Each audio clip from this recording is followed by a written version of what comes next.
ছোটবেলায় আমরা অনেকেই একটা খেলা খেলেছি, সম্পর্কের ধাঁধা খেলা।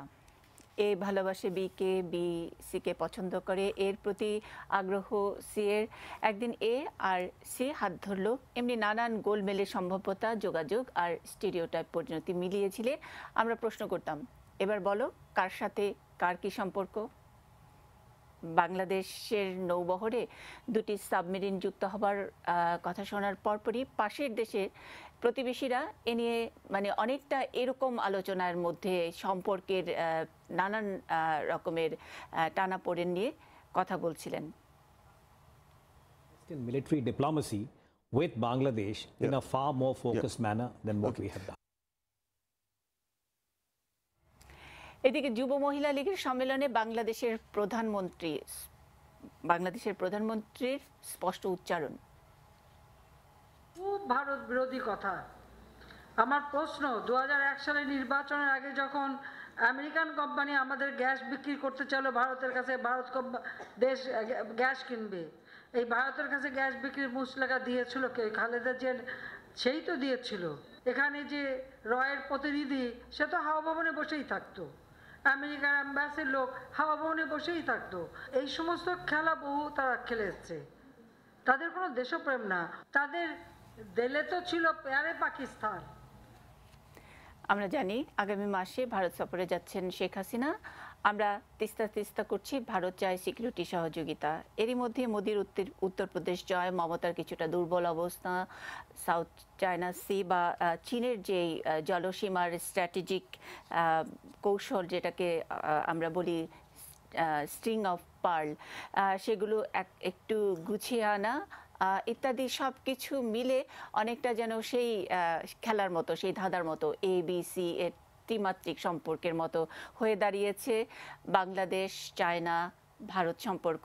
আর বাস্তবতা যেটা দেখছি, গোটা বিশ্বের অবস্থা যেটা দেখছি, আমেরিকার, মার্কিন যুক্তরাষ্ট্র, যারা সকল দেশের রাজনৈতিক অবস্থার মধ্যে গণতন্ত্র নিয়ে যারা নাক গলায়, তাদের নিজেদের অবস্থায় ত্রাহি। এদিকে বাংলাদেশ অনেক সময় লক্ষ্য করা গেছে যে রাশিয়ার দিকে একটু নজর দিচ্ছে।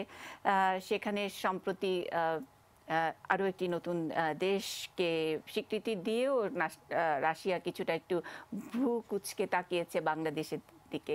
সুতরাং একেবারে বিশ্ব রাজনীতির একটা জায়গায় বাংলাদেশ একটা ত্রিমাত্রিক সম্পর্কের মধ্যে আছে বা সম্পর্ক নিয়ে নাড়াচাড়া করছে। আমরা এটাকে ঠিক ডিপ্লোমেসি বলবো কিনা বা ডিপ্লোমেসিটা কেমন তর ডিপ্লোমেসি, সেগুলো নিয়ে আলোচনা করব। শিরোনাম রেখেছি ত্রিমাত্রিক সম্পর্ক, একেবারে জলে স্থলে অন্তরিক্ষে সবখানেই নিরাপত্তার ব্যবস্থা রাখা, কখনো স্ট্র্যাটেজিক সহযোগিতা, কখনো বাণিজ্যিক সহযোগিতা, কখনো পিপল টু পিপল কানেক্টিভিটির কথাও বলছি। সুতরাং সব অর্থেই ত্রিমাত্রিক একটা জায়গা। তো আমাদের সেই শিরোনাম নিয়ে আমরা আজকে কথা বলবো। স্টুডিওতে এই মুহূর্তে আমাদের সঙ্গে আছেন নিউজ টুডের সম্পাদক রিয়াজউদ্দিন আহমেদ, আছেন বিএনপির চেয়ারপারসনের উপদেষ্টা, আপনি এখনো নন, আপনি গণস্বাস্থ্য কেন্দ্রের, আপনি মাঝে মধ্যে আপনি উপদেশ দেন, জাতির উদ্দেশ্যে চিঠি লিখে উপদেশ দেন, কিন্তু গণস্বাস্থ্য কেন্দ্রের প্রতিষ্ঠাতা চেয়ারম্যান ডক্টর জাফরুল্লাহ আমাদের সঙ্গে আছেন। আমরা স্কাইপে যুক্ত হয়েছি সুবীর ভৌমিকের সঙ্গে। সুবীর ভৌমিক আমাদের সঙ্গে আছেন, বাংলাদেশ সম্পর্কে যিনি খুব খোঁজ খবর রাখেন, ভারতীয় সাংবাদিক এবং গবেষক। আমরা ওনাকে বাংলাদেশ বিশেষজ্ঞ বলতে পারি। তিনি ভারতে বসেই নানান জায়গায় তার অনেক চমৎকার অ্যানালিসিস হয়। সুবীর ভৌমিক, অনেক শুভেচ্ছা এবং স্বাগত জানাচ্ছি আমাদের এই অনুষ্ঠানে। আমরা কি একটু স্কাইপ থেকে শুরু করব কিনা, মানে সুবীর ভৌমিকের সঙ্গে কথা বলছিলাম। মানে আমি যদি বলি যে আজকে যখন আপনার সঙ্গে সকালে কথা হচ্ছিল, আপনি বলছিলেন যে সম্প্রতি শেখ হাসিনা মহিলা আওয়ামী লীগের যে সম্মেলন, সেখানে যেই কথা বলেছেন, এটা নিয়ে বাংলাদেশের অনেক সুধীজনরাও একটু হাস, তারা বলছেন যে এরকম একটি সময়ে ভারত কি একটু চটানো হয়ে গেল না, এরকম নানান কথা আমরা শুনছি। সুবীর ভৌমিক, আপনি কি বলবেন?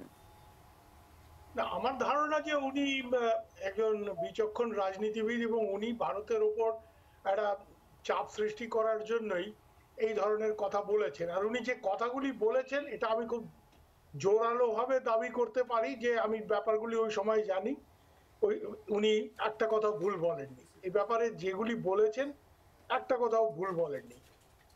উনি 2001 সনের কথা বলেছেন। সেই সময় ইউনোকল যেভাবে জোরালো ভাবে চেষ্টা করছিল যে বাংলাদেশের গ্যাস যেটা ভারতে বিক্রি করা যায়, রন সামনার্স তখন ইউনোকলের কান্ট্রি চেয়ারম্যান ছিলেন, পরে উনি ইউনাইটেড স্টেটস ইন্ডিয়া বিজনেস কাউন্সিলের চেয়ারম্যান হন, ওনাকে আমি দীর্ঘকাল চিনি।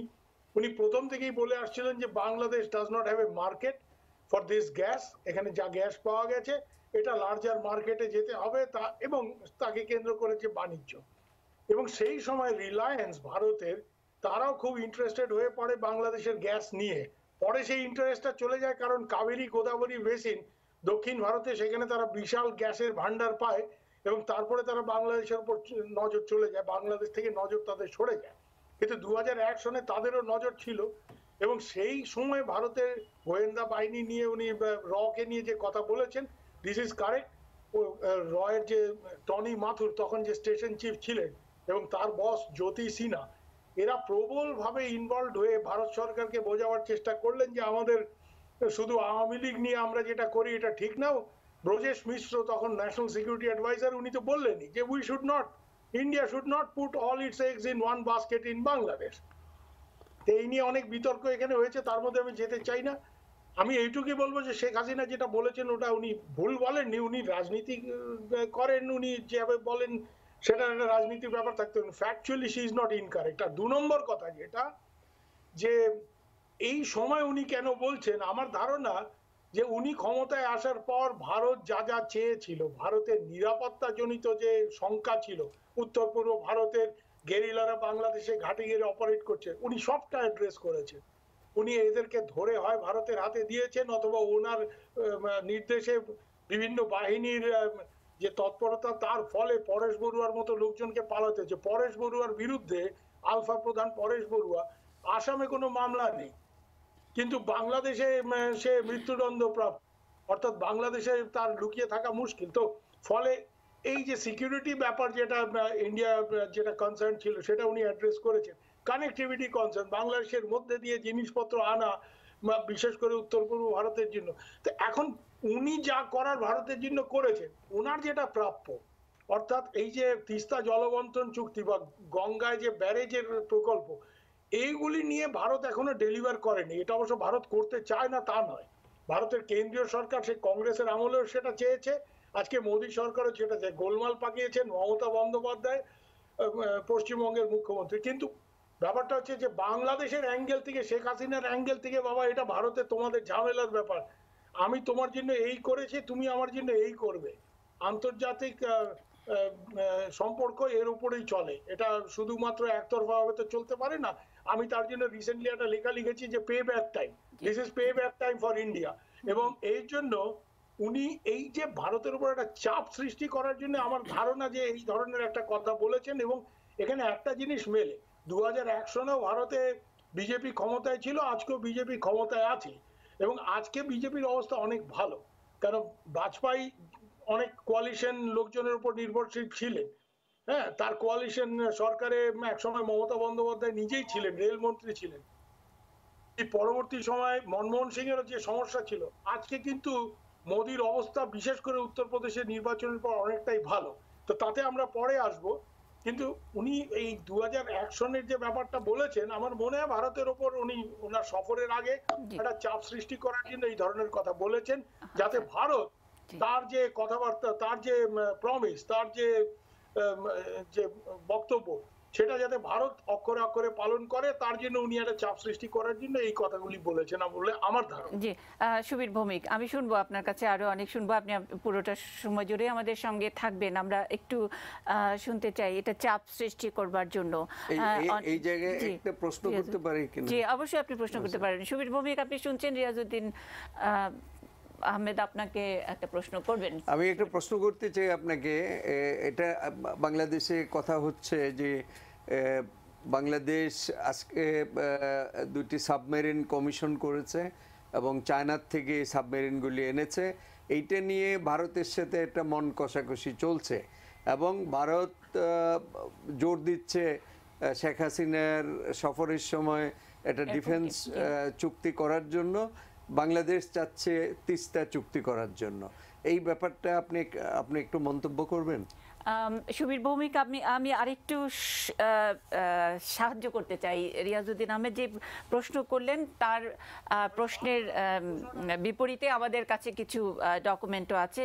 আমরা জানি যে বাংলাদেশের যিনি ভারতীয় হাই কমিশনার ছিলেন, সাবেক ভারতীয় হাই কমিশনার বিনা সিকরি সম্প্রতি গত পরশু বা তার আগের দিন একটি শোতে, মানে ইন্ডিয়ার ন্যাশনাল টেলিভিশনের একটি শোতে তিনি এই ধরনের কিছু মন্তব্য করেছেন। আমরা বিনা সিকরির সেই শোয়ের একটু অংশ শুনে তারপরে আমি নিশ্চয়ই রিয়াজউদ্দিন আহমেদের প্রশ্নের উত্তর দিবেন। আমাদের সঙ্গে সুবীর ভৌমিক আছেন। জি, is sensitive to India's concerns. Bangladesh under Prime Minister Sheikh Hasina has shown this sensitivity, and the two examples you mentioned are exactly very relevant because there was great concern when Khaleda Zia was Prime Minister. She was all set to give the deep sea port to China. So I think this is a good thing that Prime Minister Sheikh Hasina is showing the sensitivity. I think our talks should extend with the Prime Minister on the question of submarines as well, because when a quantum change has happened in this way, as we have seen, the next thing will be submarine exercises between Bangladesh and China, which certainly will not be in India's interest. So we have to take up this issue very clearly. Actually, I'm surprised because India had very good relations with the Bangladesh Navy.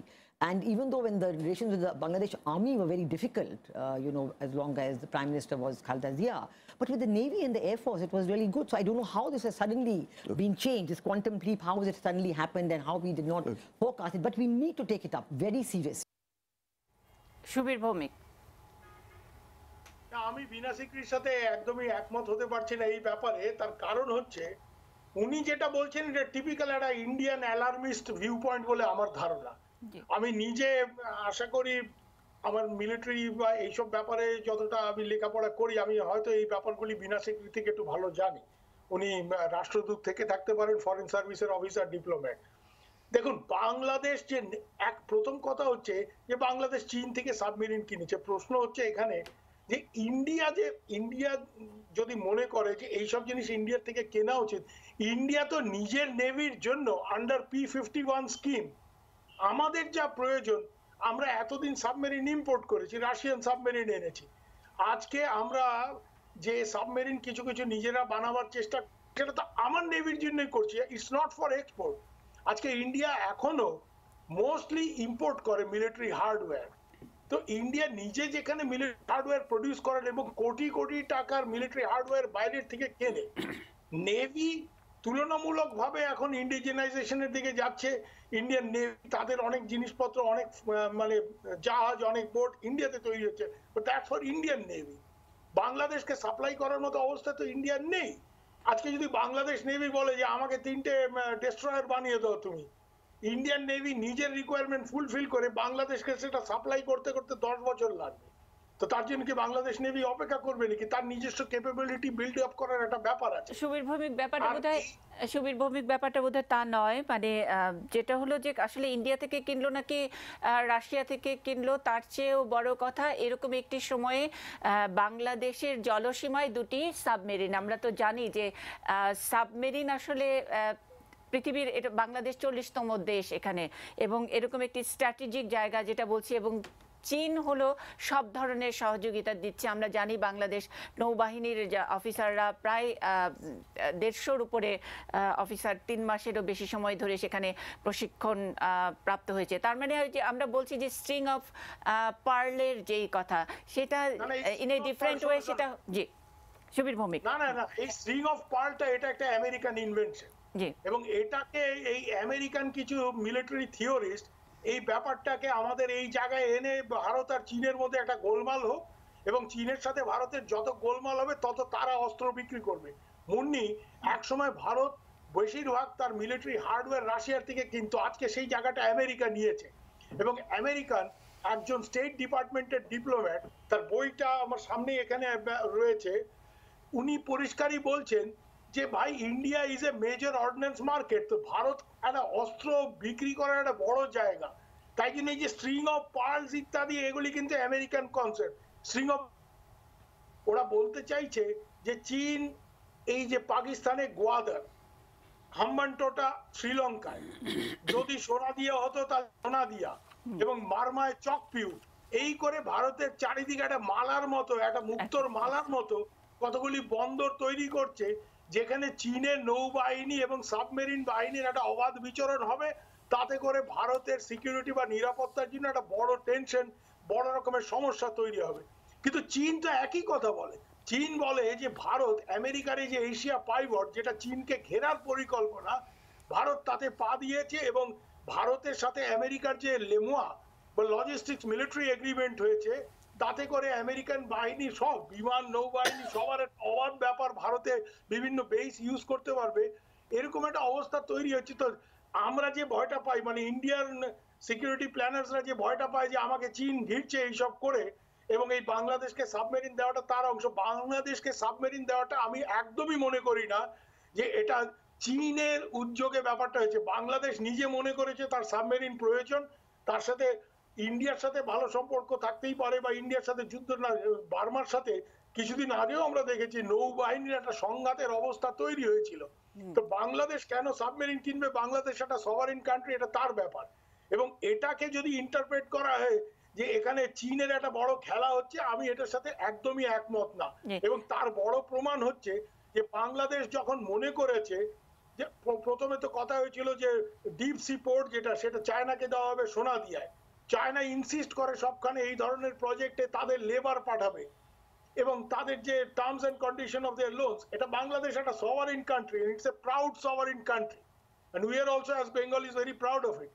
এই জায়গাতে বাংলাদেশ দাঁড়িয়ে সে যদি সিদ্ধান্ত নিয়ে থাকে যে আমি চীন থেকে সাবমেরিন কিনবো, কিনেছে, অন্যদিকে বলেছে ডিপ সি পোর্টটা আমি চীনের সাথে করবো না, আমি জাপানের সাথে করব, তো সেখানে এইখানে আমি মানে একটা বড় দেশ হিসেবে সবকিছু আমার কথা মতো বাংলাদেশ করবে, এটা মনে করার কোনো কারণ নেই। আর সব থেকে বড় কথা হচ্ছে এই ডিফেন্সের ব্যাপারে রিয়াজ ভাই যে প্রশ্নটা করেছেন, স্পেসিফিক্যালি ওনার উত্তর দিতে গিয়ে আমি দুটো কথাই বলবো।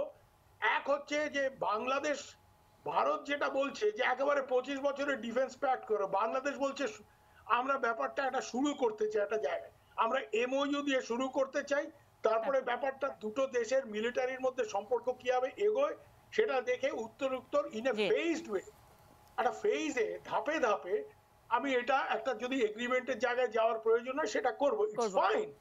এবং এখানে এটা অনেকে মনে করে থাকতে পারে যে যেহেতু তিস্তা বা অন্য ব্যাপারে ভারত বাংলাদেশকে সেভাবে অবলাইজ করেনি যেভাবে বাংলাদেশ আমাদের অবলাইজ করেছে। বাংলাদেশ আমাদের অবলাইজ কতটা করেছে তার একটা বড় প্রমাণ হচ্ছে রিয়াজ ভাই, কিছুদিন আগে হিন্দু যে পত্রিকা এবং সিএসডিএস খুব বড় সেন্টার আশিস নন্দীদের, তারা একটা সার্ভে করেছিল ভারতে, যে ভারতবর্ষের লোকজন কোন দেশকে সব থেকে বেশি বন্ধুত্বপূর্ণ দেশ বলে মনে করে। সেখানে একসময় রাশিয়া বলা হতো, আজকে দেখা যাচ্ছে ভারতবর্ষের শতকরা 48% লোকজন বলেছে we think Bangladesh is our best friend. Russia 46%। এই যে জায়গাটা তৈরি হয়েছে, এই জায়গাটা তৈরি হয়েছে একটাই কারণে যে বাংলাদেশ থেকে আমরা যা পেয়েছি সেটা আমরা যা চেয়েছি তাই পেয়েছি, সেই জিনিসটা কিন্তু বাংলাদেশ যা চেয়েছে পে ব্যাক ব্যাপারটা এখনো হয়নি। মানে পে ব্যাক টাইম আমরা বলছি যে 3D মানে ত্রিমাত্রিক সম্পর্ক, আমরা পেব্যাক টাইমের সময় শেখ হাসিনার যেই দৃঢ়তা এবং তিনি পারেন আগে পিছিয়ে শেকিনেসটা তার মধ্যে আমরা লক্ষ্য করিনি। তিনি যেটা বলার চেষ্টা করেছেন এত স্পষ্টভাবে বিএনপির সময়কার ষড়যন্ত্র, গ্যাস দিয়ে দেওয়া ইত্যাদি এত স্পষ্ট করে এরকম একটি সফরকে সামনে রেখে এভাবে আসলে শেখ হাসিনাই পারেন। কিন্তু আমি একটু ডক্টর জাফরুল্লাহ চৌধুরী আপনার কাছে একটু জানতে চাই, আজকে মির্জা ফখরুল ইসলাম আলমগীর বলেছেন যে এইটা বাদে যদি তিস্তা বাদে অন্য যে কোনো চুক্তি হলে আমরা মানব না, এটা কি ইঙ্গিত করতে চেয়েছেন? একটু ছোট করে, তারপর আমরা বিরতির পরে এসে হয়তো বিস্তারিত শুনবো। একটু ছোট করে যদি বলেন এটার মানে কি? সেটা আমি কিছুই বলতে পারবো না, সেটা তারা তাদের মত। আপনি আগে একটা ভুল করা চাচ্ছেন। আমি মাঝে মধ্যে আপনি চিঠি লেখেন বলে আমরা বলেছি জি আগে না, সেটা আমি একটা নাগরিক হিসাবেই করেছি। এখানে আমি বলি, এখানে দুটা জিনিসের এখানে সুবিধা বলতে চাই যে গ্যাসের ব্যাপারে এখানে আজকে রয়ের উপস্থিতি, সে তো এখনও প্রাইম মিনিস্টার অফিসে বসে। এটা হলো উনারা বলতে পারবে না এক প্রাইম মিনিস্টার সময়কালীন কার অফিসে কয়জন ছিল, এটা তো আমরা সাধারণ মানুষ। তবে আমরা আজ পাই যে তাদের উপস্থিতিটা আজ পাওয়া যায়। একটা গ্যাসের ব্যাপারে একটা জিনিস আমি পরিষ্কার করতে চাচ্ছি, কারণ আমি এই সম্পর্কে জ্ঞাত ছিলাম বলি। প্রফেসর নুরুল ইসলাম সাহেব বুয়েটের অ্যাপ্রোপ্রিয়েট এবং এই কেমিক্যাল ইঞ্জিনিয়ার, উনি বহুদিন আগেই হিসাব করে দেখিয়েছিলেন বাংলাদেশে এত গ্যাস নাই যে যেটা রপ্তানি করা যাবে, নিজের কনজামশনে এলাম। এবং নুরুল ইসলাম সাহেব এই সম্পর্কে একটা জ্বালানি বইও লিখেছিলেন। আজকে প্রমাণিত হয়ে গেছে বাংলাদেশে পর্যাপ্ত গ্যাস নেই। সুতরাং যেই গ্যাস নাই, এবং উনি এই নুরুল ইসলাম সাহেবই খালেদা জিয়াকে দেখা করে বুঝিয়েছে, এই সম্পর্কে আমার একদম সম্যক জ্ঞান আছে। সুতরাং ওখানে এই রয়ের তারা কি করেছে না করেছে এটা একটা অবান্তর। খালেদা জিয়া ভারতে গ্যাস রপ্তানির নিশ্চয়ই কোনো প্রক্রিয়ার সাথে যুক্ত ছিলেন না। আজকে যেখানে আমি যদি একটু ঘুরিয়ে বলি যে ওই গ্যাস রপ্তানি করবে কি করবে না আম্বানির সঙ্গে ছিল, আচ্ছা সেই পয়েন্টেই তো ক্ষমতায় আসা এরকম একটি কথা বলেছেন মাননীয় প্রধানমন্ত্রী সম্প্রতি। আপনি এটাকে এটা ঠিক নয় বলছেন। হ্যাঁ, এক পক্ষ অপর পক্ষে আমাদের রাজনীতি নিয়ে অনেক কথা বলে থাকে, আমার ধারণা যে যেমন কি ধরেন প্রধানমন্ত্রী বলেছেন যে আজকে ভারত, যখন খালেদা জিয়া ভারত সফরে গেছিলেন তখন কোনো কথা উঠার নেই, তিস্তা নিয়ে উনি ভুলেই গিয়েছিলেন। না, তিস্তা তো ছিল না, ওখানে ইশতেহারে যে ইশতেহার কমিউনিক যেটা প্রকাশিত হয়েছিল ভারত আর খালেদা জিয়ার মধ্যে, 1 নম্বর কথাই ছিল গঙ্গার পানি, 1 নম্বর কথা ছিল। 2 নম্বর কথা ছিল সেখানে 3 বিঘা জমি আর সীমানা। উনি বলেছেন বঙ্গবন্ধুর আমলে যে সীমানা চুক্তির সেটা কার্যকরের কথা আছে, দালপট্টির কথা আছে। এইগুলি কথা হয় প্রধানমন্ত্রী ভুলে গেছিলেন যে এটা তো এইসব তো ডকুমেন্টেড ব্যাপার। তারপর উনি সম্প্রতি বলেছেন যে বাংলা 21-এর বক্তব্যে যে খালেদা জিয়া বাংলার কোনো কিছু করেন নেই। সেখানে পয়লা বাংলার জাতিসংঘে বাংলাতে কথা বলেছেন বঙ্গবন্ধু শেখ মুজিবুর রহমান। তারপরে দ্বিতীয় ব্যক্তি যিনি, উনি তো খালেদা জিয়া, তার 20 বছর পরে হাসিনা বাংলায় কথা বলেছেন। এইগুলি রাজনীতির কথাটাকে আমরা তারপরে সবাই আমরা ভুলে গেছি। যাকে জিয়াউর রহমানকে নিয়ে আওয়ামী লীগ যে করার চেষ্টা করছে, উনিই তো 21-এর পদক প্রবর্তন করেছিলেন, স্বাধীনতার পদক। সুতরাং আমাদের রাজনীতিতে এই জাতীয় না করে আমাদের বাস্তবে আসতে হবে। ভারতের বিভিন্ন জায়গায় আমাদের হস্তক্ষেপ, এবং আজকে প্রধানমন্ত্রী এটা করছেন কেন? উনি প্রধানমন্ত্রী ওটা সুবিনন্দী কালেক্টলি বলেছেন ভারতের উপরে চাপ সৃষ্টি করতে চান। আমি এত দিয়েছি কিন্তু এখনো তিস্তার পানি, ওটার কারণেই এইসব কথা হচ্ছে। পেব্যাক টাইম নিয়ে আমরা রিয়াজউদ্দিন আহমেদ এবং আমাদের সঙ্গে ইতিমধ্যে অধ্যাপক ডক্টর দেলোয়ার হোসেন এসেছেন, ঢাকা বিশ্ববিদ্যালয়ের আন্তর্জাতিক সম্পর্ক বিভাগের শিক্ষক। তিনি আছেন। দর্শক আপনারা আমাদের সঙ্গে আছেন, থাকুন। ত্রিমাত্রিক সম্পর্ক, এই সম্পর্ক নিয়ে আরো কথা হবে।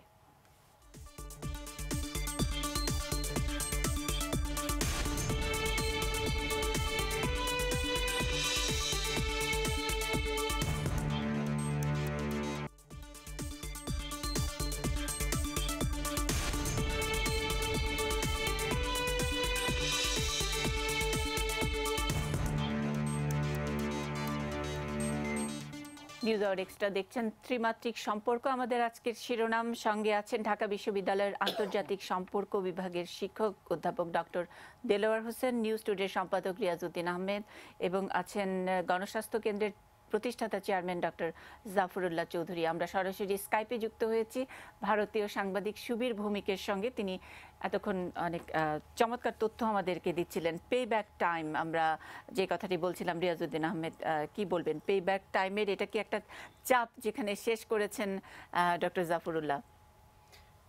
না, এটা পেব্যাক, এটা তো অনেকদিন এই কথাটা হচ্ছে, এবং ইন্ডিয়ান মিডিয়াতেও এই কথাটা হয়েছে যে এবং বাংলাদেশে বিভিন্ন জায়গায় সুশীল সমাজ, মিডিয়া, বিভিন্ন জায়গায় কথা হয়েছে যে আমরা কি শুধু দিয়েই যাচ্ছি, আমরা তো পাচ্ছি না কিছু, আমরা কি পেলাম, এটা হিসাব মিলানে কিন্তু আসলে কিছু না। এবং সুবিধা যেটা বলেছেন, অত্যন্ত অবজেক্টিভ অ্যানালাইসিস এই সিচুয়েশনে পুরো গোটা ব্যাপারটা নিয়ে, এই সাবমেরিন থেকে শুরু করে চীনের সাথে সম্পর্ক, স্ট্রিংস অফ পার্ল কনসেপ্ট, এগুলি সব মিলে, এবং বাংলাদেশ বার্মা রাইভেলরি যেটা একটা হোস্টালিটি আছে, এগুলি মিলে খুব ভালো অ্যানালাইসিস উনি দিয়েছেন। আমি ধন্যবাদ দিচ্ছি ওনাকে।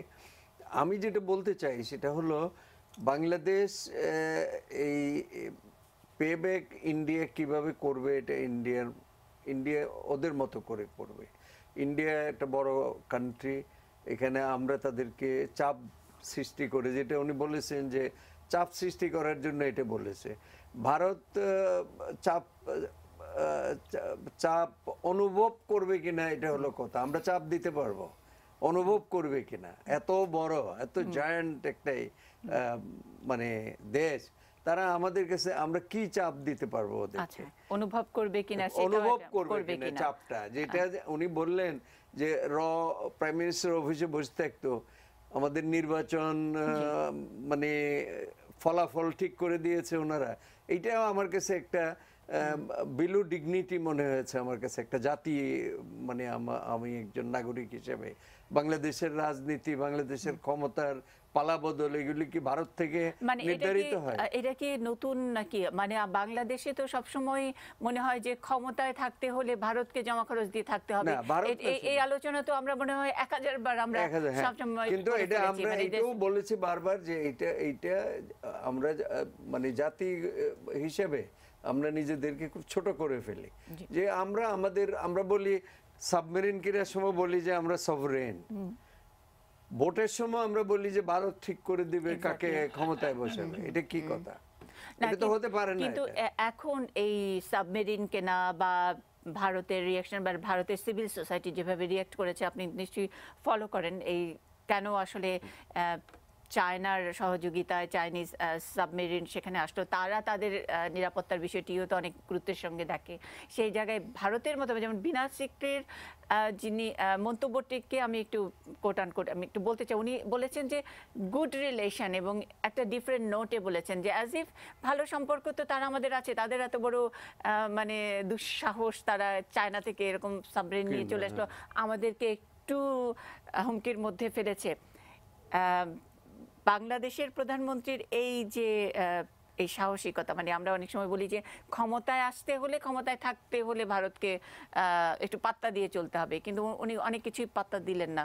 এই খেলাটাকে আপনি বলছিলেন যে এটা একটা শেখ হাসিনার এক ধরনের খেলা, আপনি খেলাটাকে কিভাবে দেখছেন? আমি যেটা বলছিলাম, দেখেন শেখ হাসিনা অত্যন্ত রাজনৈতিক পরিপক্কতার পরিচয় দিচ্ছেন। ওনার রাজনৈতিক প্রজ্ঞায় আমার কাছে মনে হয় বঙ্গবন্ধুকে উনি ছাড়িয়ে যেতে চলেছেন। যেমন ধরেন ইতিহাসটা যদি দেখেন, বঙ্গবন্ধু 10ই জানুয়ারি 1972 দেশে ফিরলেন।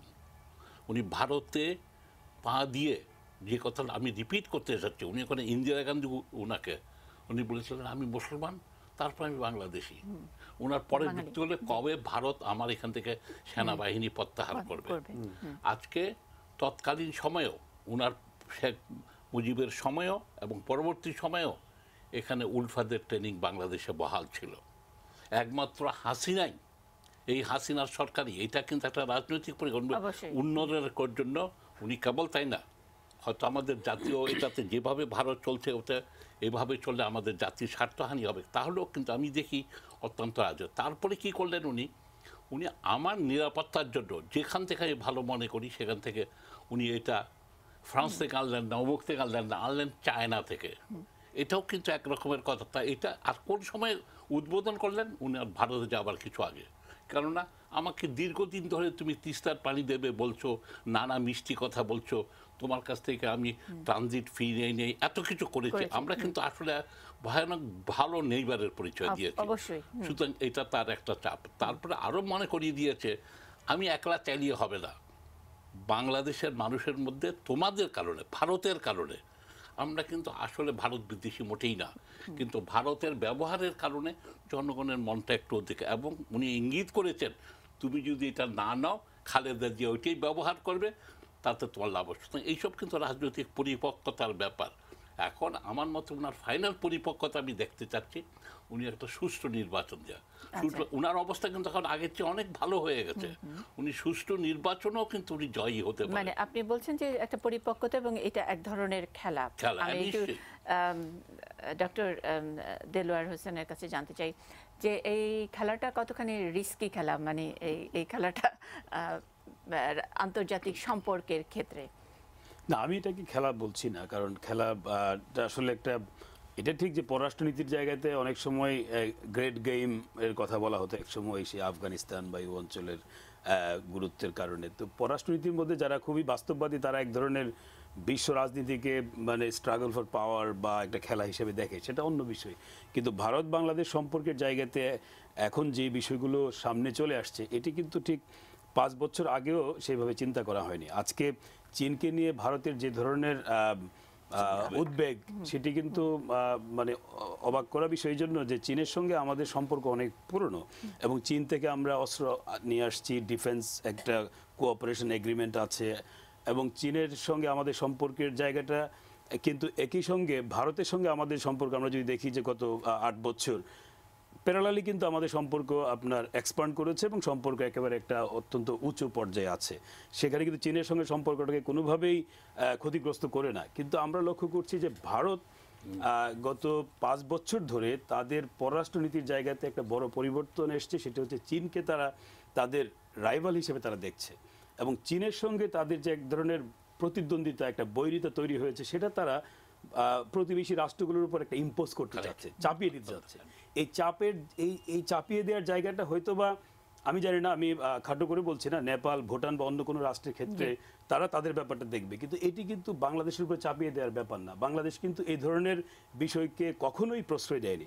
কারণ ভারত এখানে একটা বড় ভুল করছে, সেটি হচ্ছে যে প্রধানমন্ত্রী শেখ হাসিনার আমলে যেই সিদ্ধান্তগুলো নেওয়া হচ্ছে সেই সিদ্ধান্তগুলোকে যদি প্রশ্ন করা হয় তাহলে আমি মনে করি যে ভারতের যে তাদের যে লং টার্ম যে স্ট্র্যাটেজিক ইন্টারেস্ট এই অঞ্চলে সেটার ব্যাপারে তাদের দৃষ্টিভঙ্গির মধ্যে আমি মনে করি এক ধরনের স্ববিরোধিতা আছে এবং সেটি নিয়ে তারা কতটুকু যেতে পারবে আমার সন্দেহ আছে। কারণ আপনি একটা জিনিস খেয়াল করেন যে এই যে সাবমেরিনগুলো ভারতের যারা নীতি নির্ধারণ করে বোঝা উচিত যে 2012 সাল এবং 2014-15 সালে এই যে মেরিটাইম বাউন্ডারি ইস্যুগুলো রিজলভ হওয়ার ফলে বাংলাদেশের যে একটা বিশাল একটা মেরিটাইম জোন তৈরি হয়েছে এবং বাংলাদেশের ব্লু ইকোনমির কথা বলা হচ্ছে, যে ব্লু ইকোনমি ভারত নিজেরাও কিন্তু তাদের বিভিন্ন ডকুমেন্টে এবং আমাদের প্রধানমন্ত্রী ভারত যতবার সফর করেছে বা ভারতের প্রধানমন্ত্রী এখানে এসছে ওখানে কিন্তু যৌথ ইশতেহারে কিন্তু এই ব্লু ইকোনমির কথা বলেছে। তাইলে আজকে যদি ব্লু ইকোনমিকে যদি আমরা এটাকে যদি এক নিরাপদ করতে চাই এবং এখানে এর ভেতরে যে সম্পদ সেটাকে যদি আমরা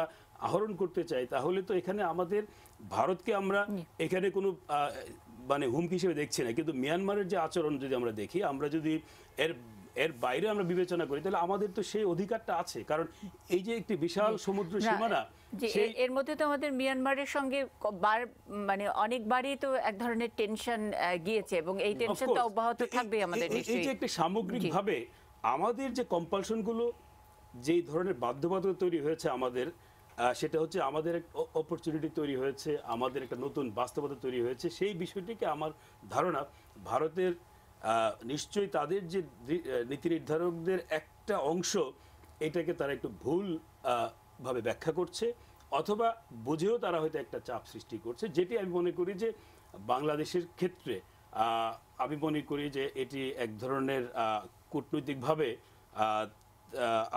আমি যদি সেটা খুব নর্মেটিভ ভাষায় বলি যে এক ধরনের ইনজাস্টিস করছে যদি সেটা কন্টিনিউ করে। আরেকটা হতে পারে যেটা মনে করি যে ভারতের যেহেতু একটা ম্যাচিওর খুব পরিপক্ক একটি রাষ্ট্র, তাদের একটা পররাষ্ট্রনীতি বহু বছর সেই চাণক্য বা অনেক কিছুই আছে, তাদের একটা চাপ সৃষ্টির একটা কৌশল যতটুকু মানে এই বাস্তবতাটা তো ভারত চাইলেই চেঞ্জ করতে পারবে না। আসলে ভারতের চাপটা আমরা বলছি যে সিভিল সোসাইটি বিভিন্ন জায়গায় তারা বলছে আমাদেরকে মানে আকাশ খোলা, আমরা তাদের সকল কিছু জানতে পারি, আমরা আলোচনাটা করছি যেটা কি ঠিক হলো কি বেঠিক হলো, ওই আলোচনাগুলো আবারও নিয়ে কেউ হয়তো একটু নার্ভাস হতে পারে। পররাষ্ট্রনীতির জায়গাতে ভারত কিন্তু একটা ধরনের চাপ সৃষ্টি করবে, সেটা কিছুটা মানে আমরা যারা আন্তর্জাতিক সম্পর্ক নিয়ে কাজ করি তাদের জাতীয় স্বার্থের কারণে কিছু করতে পারে এবং সেটা সেই জায়গাটাতে আমরা কতটা কূটনৈতিক প্রজ্ঞা দিয়ে পরিপক্কতা দিয়ে আমরা সেটাকে মোকাবেলা করব, সেটা সঙ্গে যখন দুটো একত্রিত, যেন আমাদের প্রধানমন্ত্রী যে উনি কিন্তু এই যে দুটো সাবমেরিন শুধু উদ্বোধনই করেন নাই, উনি কিন্তু তখন বলেছেন যে আমাদের নৌবাহিনীকে আরো শক্তিশালী করব, যেখানে দুটো সাবমেরিন নিয়ে ভারতের ভেতরে এক ধরনের অস্বস্তি তৈরি হয়েছে। সেই বিষয়টি থাকা সত্ত্বেও কিন্তু আমাদের প্রধানমন্ত্রী বলছেন যে আমাদের কারণ অর্থাৎ এটা আমাদের নৌবাহিনীর যে তাদের যে সক্ষমতাটা হচ্ছে খুবই ডিফেন্সিভ সক্ষমতা, কিন্তু এটা হচ্ছে আমাদের একেবারেই আত্মরক্ষার জন্য। বাংলাদেশের পররাষ্ট্রনীতি নিশ্চয়ই ভারত স্টাডি করে বা জানে যে আমাদের যে এই যে ফ্রেন্ডশিপ টু অল, ম্যালাইস টুয়ার্ডস নান, কারোর সঙ্গেই শত্রুতা নয়, এটি কিন্তু হয়তো বা শুধু কাগজে কলমে না, বাংলাদেশ কিন্তু তার 46 বছরের ইতিহাসে দেখিয়েছে যে আমাদের একটা সময় ছিল যে সেখানে এই আঞ্চলিক রাজনীতির কারণে কিছু এই আপনার যেটা কিছু শেল্টারের ব্যাপারগুলো ছিল, উলফা টুলফারের কিছু বিষয় ছিল, কিন্তু সেটা তখন কিন্তু টিট ফর টেটের ব্যাপার ছিল। ভারতেও কিছুটা প্রশ্রয় দেওয়া হয়েছিল, আমাদের এখানে এসেছিল, কিন্তু ভারত কিন্তু ভালো করে জানে যে বাংলাদেশের যে প্রয়োজন উন্নয়ন, এর বাইরে কিন্তু বাংলাদেশের কোনো আকাঙ্ক্ষা নেই। ফলে বাংলাদেশের কোনো সামরিক শক্তি বৃদ্ধি সেটাকে আসলে মানে এটাকে অন্যভাবে দেখা খুবই চমৎকার। আমি একটা ছোট বিরতি থেকে আসছি রিয়াজউদ্দিন আহমেদ। আমি বলতে চাই কালকে মাননীয় প্রধানমন্ত্রী তার সাবমেরিনের যে অনুষ্ঠানে সেখানে একটি লাইন ছিল, বাংলাদেশে শান্তি বজায় থাকলে উন্নয়ন অব্যাহত থাকবে, সুতরাং শান্তির জন্য সকল কিছুই করবে, সেই সক্ষমতা বাংলাদেশের হয়েছে। সুবীর ভৌমিক আমাদের সঙ্গে আছেন। অনেকগুলো পয়েন্ট এসছে যেগুলো নিশ্চয়ই আপনি আপনার মতামত দেবেন। আমি আবারও বিরতির পর এসে রিয়াজউদ্দিন আহমেদ যেটা যোগ করতে চেয়েছেন সেটুকু নিব। একটা ছোট্ট বিরতি।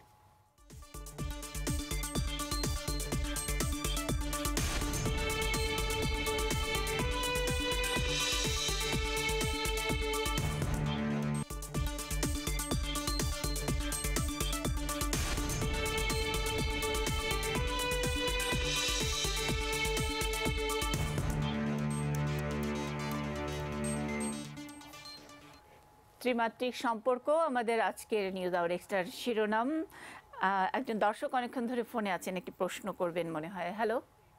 জি জি জি ম্যাডাম। জি, নাম বলে প্রশ্ন করুন। আমার নাম মাহমুদুল্লাহ শাহজাহান, আমি সুদূর পর্যটন এলাকা কক্সবাজার থেকে। আচ্ছা, প্রশ্ন।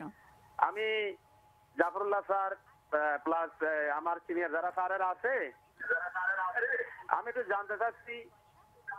টিভির ভলিউমটা কমাবেন, টিভির ভলিউম কমাবেন, তা প্রশ্ন করুন। আচ্ছা ম্যাম কমাচ্ছি।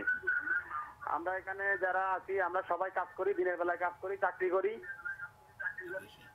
আমরা জানতে চাচ্ছি আমরা কবে ভারত প্রীতি বা ভারত বিদ্বেষ থেকে আমরা বের হতে পারবো। আচ্ছা, প্রশ্নটা ঠিক বোঝা গেল না। কবে ভারত বিদ্বেষ ভারত বিদ্বেষ থেকে বেরোতে পারবো? অনেক ধন্যবাদ, অনেক ধন্যবাদ রিয়াজউদ্দিন আহমেদ। আপনি যোগ করতে চেয়েছিলেন বিরতির আগে। আমরা সুবীর ভৌমিককে আবারও সংযুক্ত করতে চাই। জি, সুবিধা বলবেন আমি বলার পরে।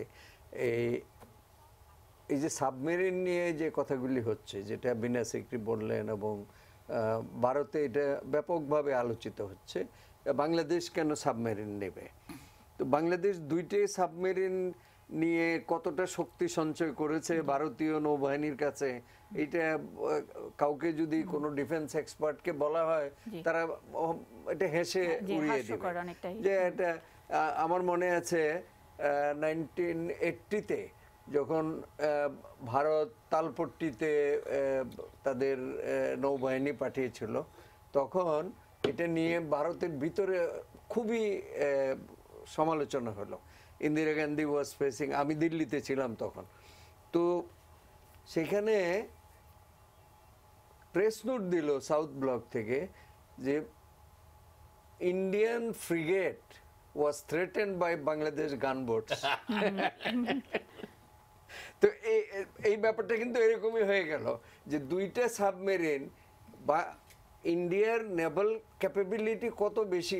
1971-এ যখন মানে আমাদের স্বাধীনতা যুদ্ধের সময় তারা তখনই বিক্রম নামে এয়ারফোর্স মানে ক্যারিয়ার তারা ব্যবহার করেছে। এখন তাদের কত সাবমেরিন ভারত মহাসাগরে বঙ্গোপসাগরে ঘুরতেছে তো আমরা বলতে পারবো না। এখন এই দুইটা কোন ঝামেলার মধ্যে পড়ে যাবে আমি তো ভয়ের মধ্যে আছি। এখন কথা হলো ইন্ডিয়া এটা নিয়ে এত মানে বড় করে দেখছে কেন? আমার ধারণা ওনারা ভাবছে যে ভবিষ্যতে হয়তো আরো বড় কিছু হতে পারে, বা চায় না। এক সময় এরকমও সন্দেহ করা হয়েছিল যে এইসব সাবমেরিন কি চাইনিজরা চালাবে, চাইনিজরা কি বে অফ বেঙ্গলে এই মানে আমার এই প্রশ্নটা ত্রিমাত্রিক সম্পর্কের কথা যে কারণে বলছি যে ইন্ডিয়া আসলে আমাদেরকে এরকম করেই দেখছে যে ইন্ডিয়ার হয়তো 22টা সাবমেরিন আছে, বাংলাদেশের দুটো থাকলেই ইন্ডিয়ার একটু অসুবিধা। কিন্তু অনেকটা ধরেন নেপাল, ভুটান বা শ্রীলঙ্কা ইত্যাদি তার মতন করে একটা বাংলাদেশের সক্ষমতাকে তারা একটু ওইভাবে মূল্যায়ন করতে চায়। ভারত যা চাইবে প্রায় সবটুকুই আমাদেরকে ডেলিভার করতে হবে। অন্যদিকে হয়তো নরেন্দ্র মোদী এক্সকিউজ দিবে মমতা ব্যানার্জির ইত্যাদি, ওরকম একটা অ্যাটিটিউড। এইরকম একটা জায়গায় চায়না কি কোনো একটা ডিপ্লোম্যাটিক সুবিধা নিচ্ছে, বা চায়না কোনো মানে একটা আমরা বলছি সুপার পাওয়ারের একটা প্রতিযোগিতা আছে যেহেতু? না, সুপার পাওয়ার চায়না তো অলরেডি ইকোনমিক সুপার পাওয়ার, এতে কোনো সন্দেহ নেই। স্ট্র্যাটেজিক সুপার পাওয়ারের জায়গায় এই অঞ্চলটাতে। এবং এখন বড় আমেরিকার ছোট প্রেসিডেন্ট হওয়ার পরে এখন অনেকেই চিন্তা করছে যে China will be the number 1 super power. তবে গ্লোবাল পলিটিক্যাল সিনারিও যেটা হচ্ছে যে ইউনিপোলার ওয়ার্ল্ড থেকে মাল্টিপোলার ওয়ার্ল্ডে আমরা চলে যাচ্ছি। এই ট্রাম্প সাহেব কিন্তু এই মানে এই উপকারটুকু আমাদের করছে। আজকে দেখেন America will be great again. তো তার মানে কি, তারা আবার প্রোটেকশনিজমের মধ্যে চলে যাচ্ছে। তাহলে প্রোটেকশনিজমের বাইরে থাকছে কি চীন বলছে যে আবার বলছে যে চীনের প্রেসিডেন্ট শি জিনপিং সুইজারল্যান্ডে বলছে যে আইসোলেশন করে কোনো লাভ হবে না, এই লিবারালাইজেশন চলবে, ট্রেড লিবারালাইজেশন চলবে। তো তাইলে চায়না, জার্মানি, ইউরোপ একটা মানে ব্লক হয়ে যাবে এবং এটা মাল্টিপোলার ওয়ার্ল্ড হয়ে যাবে। তো এই জায়গার মধ্যে চায়না অবশ্যই ইন্ডিয়ার নাম্বার 1 একটা মানে তাদের ডিফেন্স পার্সপেক্টিভে যে এনিমি পারসেপশন থাকে না, এনিমি পারসেপশনে Indian whole defence is organised taking China is the major মানে থ্রেট।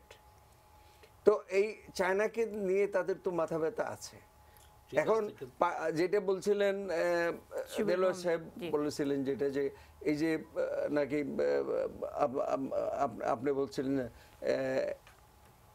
ভারতের আশেপাশের ছোট রাষ্ট্রগুলিকে দিয়ে তারা চীনের এগেইনস্টে একটা কিছু তৈরি করতে চায়। তো সেটা পাকিস্তানকে দিয়ে তো সম্ভব না। পাকিস্তান হলো তাদের একটা টেস্টেড অ্যালাই। শ্রীলঙ্কাও অনেকটা ওইদিকে মানে শ্রীলঙ্কার ডিপ সি পোর্ট করে দিয়েছে চায়না। এবং সেখানে আমি দেখে আসলাম কলম্বোতে দুইটা টুইন টাওয়ারের মতো দুটো বিল্ডিং হচ্ছে, এটার নাম হলো চায়না হারবার সার্ভিস। কলম্বোতে চায়না হারবার সার্ভিস। তো এইটা হচ্ছে মালদ্বীপে আমি গেলাম, ওখানে ওই এয়ারপোর্টের সাথে মালের একটা কানেক্টিভিটি হচ্ছে, একটা ব্রিজ, এই ব্রিজটা করে দিচ্ছে চায়না। তো China is very much present in the region. বাংলাদেশে পদ্মা ব্রিজে কাজ করছে চায়না এবং এখানে আরও আসবে। এখন ডিপ সি পোর্ট কে পাবে কি এটা পরে দেখা যাবে। কিন্তু এই যে শেখ হাসিনা, যেটা আমাদের শ্রদ্ধেয় জাফরুল্লাহ চৌধুরী বলেছেন যে তিনি তার রাজনৈতিক প্রজ্ঞা এবং রাজনৈতিক হিসাব কিতাব এবং ডিপ্লোম্যাটিক ইকুয়েশন এটা এই পর্যন্ত সাকসেসফুল দেখা গেছে। এটাকে যদি উনি স্টেয়ার করতে পারেন তাহলে ওই যে ত্রিমাত্রিক সম্পর্ক যেটা চায়না এবং ইন্ডিয়ার মাঝখানে বাংলাদেশ, এটা খুবই মানে স্ট্র্যাটেজিক একটা লোকেশনের মধ্যে আছে এবং স্ট্র্যাটেজিক লোকেশনের যেমন একটা রিওয়ার্ড আছে, এটা কিন্তু আবার ঝুঁকিও আছে এবং আমরা কিন্তু ঝুঁকির মধ্যে আছি। মানে ওই ঝুঁকি দিয়ে খেলাটাই তো আসলে মানে কি বলবেন যে লিডারশিপ। মানে এই ঝুঁকির বাইরে যদি বাংলাদেশকে রাখতে পারে শেখ হাসিনা তাহলে উনি মানে she will get 3 cheers। G, doctor Zafrullah যোগ করতে চাইছিলেন। চাচ্ছিলাম যেটা আমার কাছে মনে হয় এই যে আমাদের দুটা সামান্য নিয়ে এত কথা, এটা তা না, এটা ভারতীয় হিন্দুস্তানের তার রাজনীতির তাদের যেটা হলো তাদের একটা মূল চিন্তাধারা হলো বিশ্ব ইউপি জিতার পরে, ইউপি বিজেপি জিতার পরে অখণ্ড ভারত মাতা। তারা এটা একদিকে পাকিস্তান এবং ভারত বেরিয়ে, পাকিস্তান এবং বাংলাদেশ, ভারত তো নিশ্চয়ই কিছু খণ্ডিত হয়েছে, এটা তারা এখনো মেনে নিতে পারছে না। ইতিহাসের এই সত্যটাকে মেনে নিতে, কেবল তাই না, আজকে উত্তর পূর্ব ভারতে যে আন্দোলন চলছে, এটা বিশেষত কাশ্মীরকে তারা ছেড়ে দিতে পারছে না। কাশ্মীরে যা চলছে 1971 সনে বাংলাদেশে তাই হয়েছিল, বেলুচিস্তানে, এইসব জায়গার। তো এখন ভারত এই কারণে জনগণের অ্যাটেনশনটাকে ডাইভার্ট করার জন্য চিরকাল যা করেছে, আমি যেটা এখানে মনে করি তাদের রিজাল্ট খুব ভালোভাবে চিন্তা করে, তাদের থিঙ্ক ট্যাঙ্ক খুব, তাদের শিক্ষিত লোকের আছে সেখানে, জ্ঞানী লোকের তাদের ওখানে সম্মিলিত হয়েছে। সেই জন্য তারা জনগণের অ্যাটেনশনটাকে ডাইভার্ট করার জন্য এই বাংলাদেশের এইটা নিয়ে আসলে তারা, আমরা বিন্দুমাত্র থ্রেট নই, আমরা কোনো কিছু নই, আমরা একটা শান্তিনীতিতে বলার কথা দেলওয়ার তো বলেছেন, যেখানে সব ডকুমেন্টে প্রমাণ হয়, আমরা কখনো করিনি এবং আমরা করবো না। আমরা কৃতজ্ঞ জাতি। 1971 সনের কথা আমাদের মনে আছে, বিশেষত আগরতলার কথা, তার যা জনসংখ্যা তার চেয়ে ডবল লোক আমরা ছিলাম সেখানে, আমরা একই রকমই। এবং সেখানে তবে ভারতকেও মনে রাখতে হবে, অখণ্ড ভারতের চিন্তাটা বাদ দিয়ে উত্তর পূর্ব ভারতের স্বাধিকারের অন্ততপক্ষে তাদের অধিকতর না দিলে এই দেশে শান্তি আসবে না। জি, আমরা সুবীর ভৌমিকের সঙ্গে সংযুক্তি পেয়েছি। নিশ্চয়ই এই বিষয় নিয়ে সুবীর ভৌমিক আমাদের সঙ্গে যোগ করবেন। সুবীর ভৌমিক, অনেক অনেক বিষয়গুলো আলোচনা হয়েছে, আপনি শুনছিলেন, আপনি আমাদেরকে হয়তো দেখতেও পাচ্ছেন আপনার ওই জায়গা থেকে। আমরা বললি যে পিপল টু পিপল কানেক্টিভিটি, বিনা সিকরি কিন্তু ওনার মন্তব্যও বলেছেন, আপনার ওখানে বসে আমাদের অনুষ্ঠানটি শুনতে হয়, দেখতে পারেন না, এটাও একটা দুর্ভাগ্যের ব্যাপার। যাই হোক, সুবীর ভৌমিক, অনেকগুলো বিষয় এসছে, নর্থ ইস্টার্নের কথা এসছে, মমতা ব্যানার্জির ভূমিকা কি হবে সেটা এসছে, চায়না এখান থেকে ডিপ্লোম্যাটিক কোনো মানে এখানে কোনো স্ট্র্যাটেজিক সুবিধা নিচ্ছে কিনা ভারতের এই অ্যাটিটিউডের কারণে, সবকিছু মিলিয়ে। না দেখুন, এখানে চায়না কতগুলি ব্যাপার খুব স্পষ্ট করেছে। চায়নার যেটা one belt one road scheme, সেটা মূলত তারা অর্থনৈতিক বাণিজ্যিক একটা পরিকল্পনা, এবং তারা তো বারবার এর মধ্যে ভারতকেও সামিল করতে চেয়েছে।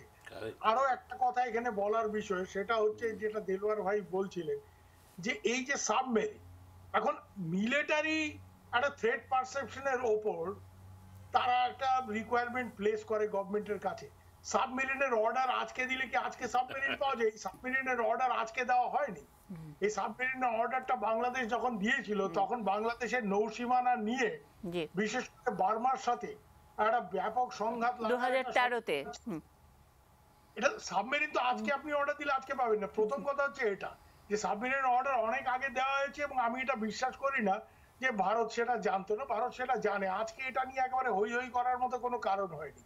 2 নম্বর কথা যেটা, সেটা এই যে এই সাবমেরিন গুলো কোন যুগের সাবমেরিন, কি ধরনের সাবমেরিন, এটা সত্যি কি ভারতের নৌবাহিনীকে থ্রেটেন করতে পারে? একদমই না। এগুলি অনেক আগের মেইকের সাবমেরিন। এই জায়গা পেরিয়ে আজকে আধুনিক যাদের নৌবাহিনী আছে তারা সেই জায়গায় এসছে। বাংলাদেশ সাবমেরিন যুক্ত করেছে নিজেদের নৌবাহিনীতে, এটা একটা বড় কথা। কিন্তু এই সাবমেরিন গুলো ভারতের জন্য থ্রেট হয়ে দাঁড়াবে এটা মনে করার কোনো কারণ নেই। কেন এই সাবমেরিন গুলো একদম আজকের মানে অত্যাধুনিক সেই অর্থে বলা ঠিক হবে না, এগুলি আগের সাবমেরিন। তার মানে এটা কোনো চাপ নয়, তাই কি সুবীর ভৌমিক? না, এটা কোনো চাপ নয়, এটা নিয়ে হইচই করার কোনো কারণ এখন নেই। কারণ বাংলাদেশ সাবমেরিন কিনেছে, এটা নিয়ে ভারতের মাথা ব্যথা ততটা নেই। চীন বাংলাদেশকে দিয়েছে, এবং চীনের এর মধ্যে কি অভিসন্ধি আছে, চীন এখানে চীনের এই সাবমেরিন দেওয়ার মধ্যে দিয়ে তাদের বাহিনী এখানে আসা যাওয়া এবং বাংলাদেশের বন্দর ব্যবহার করা, এরকম কোন হিসেবপত্র আছে কিনা, এইসব নিয়ে ভারতের লোকজন চিন্তা করছে। এবং খানিকটা 1962 পর থেকে চীনের ব্যাপার আসলেই ভারত খানিকটা ওভার রিয়াক্ট করে বলে আমার নিজস্ব ধারণা।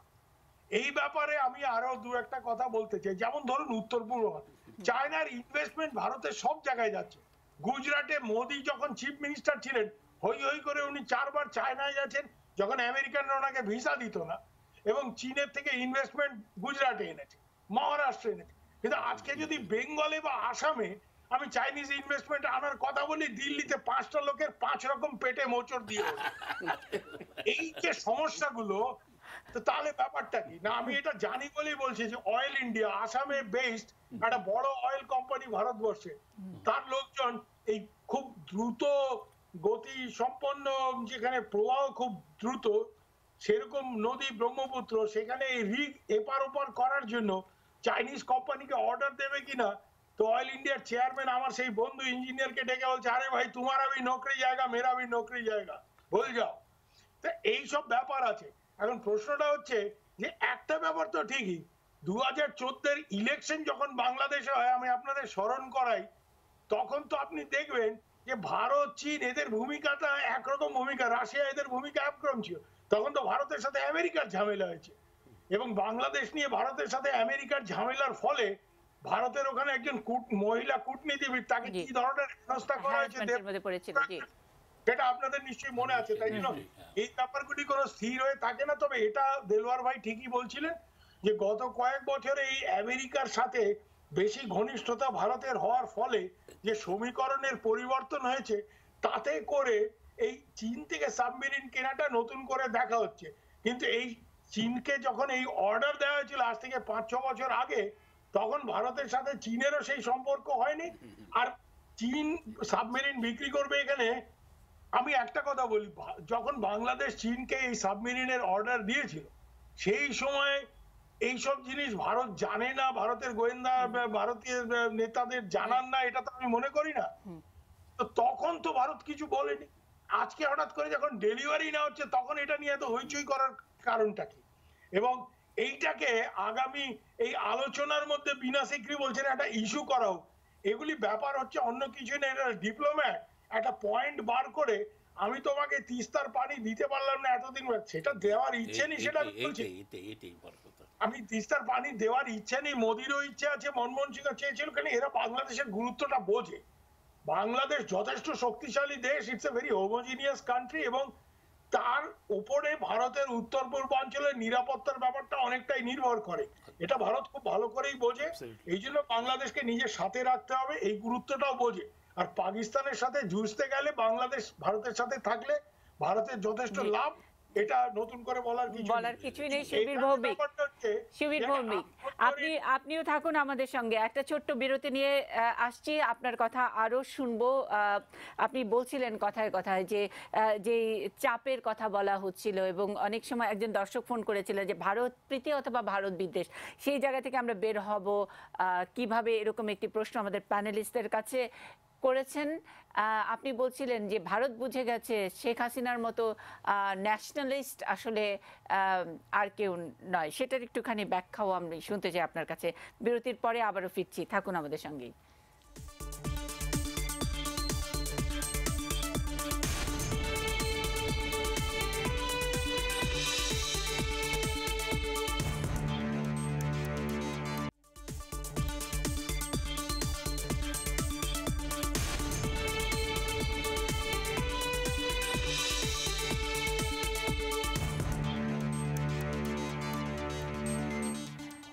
ত্রিমাত্রিক সম্পর্কের একেবারে শেষ ভাগে আমরা আছি। আমাদের আজকে শিরোনাম, ডক্টর দেলোয়ার, আমি একটু 1 মিনিটে যদি আপনি একটু বলেন যে ত্রিমাত্রিক সম্পর্ক শুধু আমরা ভারত, বাংলাদেশ, চায়না এটা নিয়ে কথা বলছি, কিন্তু ভারত আর আমেরিকা তো মানে এক অর্থে এক কাট্টা। মানে মার্কিন যুক্তরাষ্ট্রকে একসময় নরেন্দ্র মোদী বলেই দিয়েছিল যে ঠিক আছে, বাংলাদেশটা আমরা দেখছি। সুতরাং এই জায়গা থেকেও তো একটু অন্যরকম অন্য পরিস্থিতি হয়েছে, সেই জায়গাটি যদি একটু ছোট্ট করে বলেন। না, এই জায়গাটি আসলে মানে ভারতের সঙ্গে যুক্তরাষ্ট্রের সম্পর্ক নিয়ে কিন্তু ভারতের ভেতরেও দ্বিমত আছে। যারা আপনার সিপিএম বা বিভিন্ন রাজনীতি, তারা কিন্তু অতটা যুক্তরাষ্ট্রের সঙ্গে সম্পর্কটাকে তারা ভালো চোখে দেখে না। কিন্তু যেটা আপনি বলছেন ত্রিমাত্রিক সম্পর্কের, আপনার শিরোনামটা চমৎকার, কিন্তু এটা কিন্তু আগেও ছিল, এখনও আছে। কিন্তু এই মুহূর্তে কেন ত্রিমাত্রিক সম্পর্কটা ভেতরে এই যে টেনশনগুলো আসছে, এটা আমার মনে হয় যে এটা একটা সাময়িক বিষয়। কারণ ভারতের সঙ্গে বাংলাদেশের সম্পর্কটা অনেক ব্যাপক। এটাকে শুধু তিস্তা চুক্তি দিয়ে অর্থে বলিনি, সম্পর্ক এখন সব সম্পর্কই বোধহয় ত্রিমাত্রিক হয়ে গিয়ে দাঁড়িয়েছে। কার সঙ্গে কে পছন্দ করছে, কে যাচ্ছে, কার সঙ্গে ভাব হচ্ছে, কার সাথে প্রেম হচ্ছে, সেটা নিয়ে এবং ত্রিমাত্রিক সম্পর্কের সঙ্গে আরো অনেক মাত্রা যুক্ত হচ্ছে। ফলে এই এখন তো একটা জটিল একটা ইকুয়েশনের মধ্যে আমরা আছি, এবং যেহেতু বাংলাদেশের গুরুত্ব বেড়েছে এবং বাংলাদেশের অর্থনৈতিক অবস্থান অনেক ভালো, ফলে বাংলাদেশকে যেমন আপনার মার্কিন যুক্তরাষ্ট্র কাছে পেতে চায়, বাংলাদেশের সঙ্গে রাশিয়ার সম্পর্ক, ফলে বাংলাদেশের সাথে সম্পর্কটা কিন্তু এখন শুধু ভারত বাংলাদেশ সম্পর্ক দিয়ে বিশ্লেষণ করলে হবে না। এটাকে কিন্তু ভারতকে আবার চিন্তা করতে হবে, তাহলে রাশিয়ার সঙ্গে আমাদের সম্পর্ক কী হবে, আমাদের যুক্তরাষ্ট্রের সঙ্গে সম্পর্ক কী হবে, আমাদের জাপানের সঙ্গে সম্পর্ক। ফলে আসলে বাংলাদেশের সাথে ভারতের সম্পর্কটাকে কোনো সন্দেহের চোখে দেখার কোনো সুযোগ নেই। বাংলাদেশ সাবমেরিন কিনুক আর যাই করুক, বাংলাদেশ তার এই জাতীয় উন্নয়নের জন্য, বাংলাদেশের তার যে অবস্থান আছে সেই অবস্থানটি বজায় রাখার জন্য বাংলাদেশ সবার সঙ্গে একটা বন্ধুত্বপূর্ণ এবং ভারসাম্যপূর্ণ সম্পর্ক রক্ষা করে চলছে এবং রক্ষা করে যাবে, এবং কোনো রাষ্ট্রের জন্য বাংলাদেশ হুমকি হবে না, হওয়ার কোনো কারণ নেই। মানে আমরা তো এইটা এখন সেলিব্রেট করতেই পারি যে বাংলাদেশকে কয়দিন আগে বলা হতো ইমার্জিং সফট পাওয়ার। আমরা অলরেডি এই সফট পাওয়ারটা আমরা আমাদের অবস্থান জানান দিতে পারছি। এটা তো বাঙালি হিসেবে আমাদের আরেক রকমের একটা মর্যাদার জায়গায় দিচ্ছে কিনা, রিয়াজউদ্দিন আহমেদ একদম ছোট করে যদি হয়েছে। এবং বর্তমান ভূ রাজনৈতিক সিচুয়েশনে বাংলাদেশ, ইন্ডিয়া, চায়না, এইখানে এই যে ত্রিমাত্রিক সম্পর্ক একটা কমপ্লেক্স ইস্যু। এখানে এটাকে চায়নাকে কনফ্রন্ট করছে মানে ইন্ডিয়া, আমেরিকাকে সাথে নিয়ে করছে। আমেরিকার ফরেন পলিসি, কালকে একটা নিউজ ছিল যে American foreign policy is totally unclear at the moment. সারা বিশ্ব বুঝতে পারছে না যে কোন দিকে যাবে এটা নিয়ে। তো এই কমপ্লেক্স সিচুয়েশনের মধ্যে বাংলাদেশকে মাথা ঠান্ডা রেখে চীন এবং ভারতকে সাথে রেখে সামনে এগিয়ে যেতে হবে। দুইটা সাবমেরিন দিয়ে শেষ করলে হবে না। ডক্টর জাফরুল্লাহ, খুব ছোট করে এক লাইন পরে আমি শেষ মন্তব্য সুবীর ভৌমিকের কাছে আরেকবার একটু যেতে চাই, উনি স্কাইপে আছেন। দীর্ঘদিন পরে বাংলাদেশ কেবল ভারতের কাছে ইম্পর্টেন্ট হয়েছে না, সারা পৃথিবীর জন্য ভারত ইম্পর্টেন্ট দুটা কারণে। বাংলাদেশ দুটা কারণে সারা পৃথিবীর কাছে ইম্পর্টেন্ট হয়ে গেছে। একটা হলো আমাদের এইজ প্রোফাইল। বাংলাদেশ একটি দেশই তার প্রায় 47% বয়স, তাদের বয়স 35 বছরের নিচে, ইয়াঙ্গার আরো বেশি। যে এইজ প্রোফাইল, এটার ফলে যেটা হবে, আফ্রিকার খাদ্য উৎপাদন দ্বিগুণ করে দেবে বাংলাদেশের জনগণ। কয়েক মিলিয়ন বাংলাদেশ, আমি দীর্ঘ কয়েক বছর আগে আমার সাথে সুদানের কথা হয়েছিল, আমি বলেছিলাম এরা এগ্রিকালচারে আমাদের বিরাট অবদান আসবে আগামী যুগে, দেখা যাবে যে আমরা। আর দ্বিতীয়ত যেটা বাংলাদেশের অবদান হবে সারা পৃথিবীর জন্য, চায়না, জাপান থেকে শুরু করে নিয়ে এই বয়স্ক লোক, এই যে বয়োবৃদ্ধির লোক বাড়ছে, তাদের দেখাশোনা করবে তরুণ বাংলাদেশিরা। এটাই হলো বাংলাদেশকে পৃথিবীর ইতিহাসের আজকের সবচেয়ে বড় ভূমিকা। সুবীর ভৌমিক, একেবারে শেষ 1 মিনিটে শেষ করবেন। আমি দর্শকদের কাছ থেকে বিদায় নিয়ে নিচ্ছি। সুবীর ভৌমিক, শেষ মন্তব্য। আমরা দু একটি পয়েন্ট আপনি যুক্ত করতে চেয়েছিলেন। নর্থ ইস্টার্ন যে ব্যয়টা যেটা হতো সেইটা বাংলাদেশ কিছুটা কমিয়েছে, সেরকম একটি কথা আপনি বলছিলেন, অফ এয়ার বলছিলেন। না, এখানে বাংলাদেশের গুরুত্ব বেড়েছে তার শুধু ডেমোগ্রাফিক ডিভিডেন্ড যেটা জাফরুল্লাহ ভাই বলছিলেন তার জন্যই না, বাংলাদেশের যে development model, inclusive development model, সেটা খুব ইম্পর্টেন্ট। তো ওর মধ্যে আমি যাচ্ছি না। ভারতের কাছে বাংলাদেশের গুরুত্ব বিভিন্ন কারণে এবং পৃথিবীর বিভিন্ন দেশের কাছেই গুরুত্ব। আমার যেটা বক্তব্য সেটা হচ্ছে যে আমেরিকান এই যে আমেরিকান পাইভট, আমেরিকা একটা কনফ্রন্টেশনের রাজনীতি এশিয়াতে করার চেষ্টা করেছে ওবামার আমলে। এখন তারা কি করবে পরিষ্কার না, কিন্তু চীনকে একটা খোঁচানোর চেষ্টা করছে। আমার মনে হয় বাংলাদেশ কেন, ভারতেরও এই সবের মধ্যে যাওয়া একদমই ঠিক না। এটা আমাদের জাতীয় স্বার্থের পরিপন্থী। বরং চীনের সাথে বোঝাপড়া করে এশিয়া অন্য দেশগুলোর জন্য লাভ, ভারতের জন্য লাভ। এটা মানে আমাদেরও এই যে মিলিটারি ব্যয় দিনের পর দিন বেড়ে যাবে, এটা এই সার্জিক্যাল স্ট্রাইক অমুক তমুক করে দুটো নির্বাচন যেতে একটা আলাদা কথা, কিন্তু এই একটা লাগামহীন ভাবে যদি ডিফেন্সের জন্য আমাদের খরচ বাড়তে থাকে, সেটা আমাদের অর্থনীতির জন্য ভালো না। এবং আমাদেরও যেমন বাংলাদেশ তেমন ভারতেরও একটা বড় অংশের মানুষ হচ্ছে যুব সম্প্রদায়ের লোকজন। তো তারা যেমন একটা অ্যাসেট, তাদের যদি ব্যবহার না করা যায় তারা একটা সমস্যার কারণ হয়ে দাঁড়াতে পারে। আমাদের প্রোফাইলটা অনেকটা একই রকম ভারত আর বাংলাদেশের। তো ফলে এই জায়গাতে এই চীন একটা ইকোনমিক সুপার পাওয়ার তো বটেই, চীন একটা পাওয়ার, এবং আমাদের এই এশিয়ার স্টেবিলিটির স্বার্থে এই সাদা চামড়াদের একটু বাইরে রেখে আমরা যদি অঙ্কটা করতে পারি, তাহলে এটা আমাদের ভারত বাংলাদেশ আমাদের সবার জন্যই ভালো, একটা বোঝাপড়া যদি করা যায়। আর এই স্ট্রিং অফ পার্ল টার্ল ইত্যাদি এগুলি সবই হচ্ছে এই ওয়েস্টার্ন ইন্টারন্যাশনাল রিলেশনস এর থিওরিস্টদের মস্তিষ্ক প্রসূত। এগুলির একটাই উদ্দেশ্য, সেটা হচ্ছে যে আজকে দেখুন চীন বা এইসব এদের অর্থনৈতিক উন্নতির পরে আমেরিকা একমাত্র অস্ত্র ব্যবসার বাইরে আর কোনো ব্যবসায় আমেরিকার কোনো নামও নিশান নেই। America has fallen behind. তো ওরা এই জন্য it's a devil theory of imperialism. আমার মাস্টার মশাই জয়ন্তানুজ বন্দ্যোপাধ্যায় ইন্টারন্যাশনাল রিলেশনস পড়াতেন, তখন বলতেন যে এই ইম্পেরিয়ালিস্ট পাওয়ার এদের একটা ব্যাপারই হচ্ছে যে একটা গোলমাল লাগাও তারপর অস্ত্র বিক্রি করো। তো আজকে ভারতকেও এরা এইভাবেই দেখে, এর বেশি কিছু দেখে না। তো ফলে এই জায়গাতে দাঁড়িয়ে একটা নতুন এশিয়ার কথা আমরা বলি, এশিয়ান সেঞ্চুরির কথা বলি। এই এশিয়ান সেঞ্চুরি করতে গেলে প্রথমেই যেটা আমাদের দরকার, যে এই মানধাতা আমলের এই পশ্চিমী চিন্তাধারা, আন্তর্জাতিক সম্পর্কের ব্যালেন্স অফ পাওয়ার, কন্টেইনমেন্ট ইত্যাদি, এগুলি জানলা দিয়ে বাইরে ফেলার সময় এসছে, এবং চীন এই ব্যাপারে দিক নিদর্শন করেছে। আমাদের এটা বোঝা উচিত যে উইন উইন সিচুয়েশন ক্রিয়েট করতে হবে সবার জন্য। অনেক ধন্যবাদ, অনেক ধন্যবাদ। সে মানধাতা আমলের যেই চিন্তা সেটা বাদ জানালা দিয়ে ফেলার কথা বলেছেন। আর এখন আসলে থিওরি নয়, এটা প্রজ্ঞা এবং অভিজ্ঞতার রাজনীতি, এবং সেই রাজনীতির জয় হবে নিশ্চয়ই।